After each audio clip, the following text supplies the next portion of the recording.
Today we're at the Cereza house, and we're talking sewage ejector pumps and pits within pits. I'm Dave Edwards with Earthbound Homes. And I'm Brett.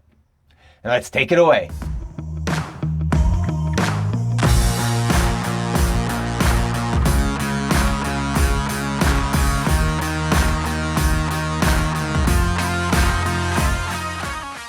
We're sitting in a pit within the basement of the Cereza passive house.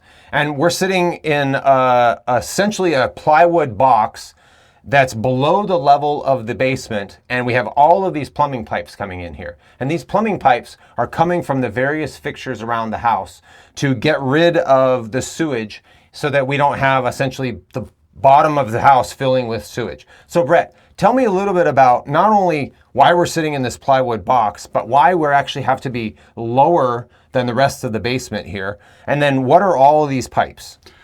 So we have to be in this pit lower than the basement because the plumbing in the basement has to fall to this place so that it drains down. Plumbing has to drain down. It goes into this sump pit where the sump basin will be. Basin is like a big tank? No, it's actually an ejector pump. Okay. And what it'll do is it'll pump it out. It's a big tank. It'll hold about 50 gallons. It'll pump it once there's a float in there that once it gets to a certain level angle, it'll pump it all out into the city all at once. Okay. Then it has to lift it up, put it in the city sewer line, that goes out to the street into the city main. So because we're lower than the city main here, we actually have to pump it up to where we can then gravity flow it down into the city sewer. That's right. And so all of the sewage in this house, specifically in the basement, comes down here.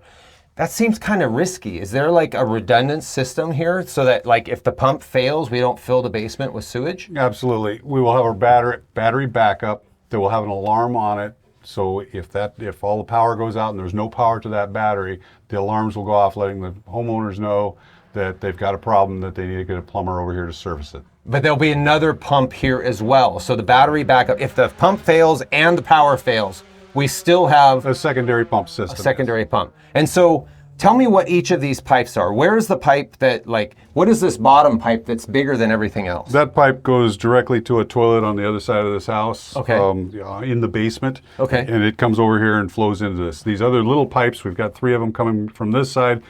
2 of them are for sinks, for laundry. 1 of them is for some traps that we have in the middle of the floors that will collect water if the washing machine decides to leak. Okay, and then these gray pipes, they're different than the black pipes. Yeah, the gray schedule pipes are electrical pipes. They will be for the power coming in. I've got a redundant pipe over here just in case for some reason this first system fails. Okay, and then this all this area around us will be filled with concrete so that this becomes, and you can see we're sitting on a double mat of concrete.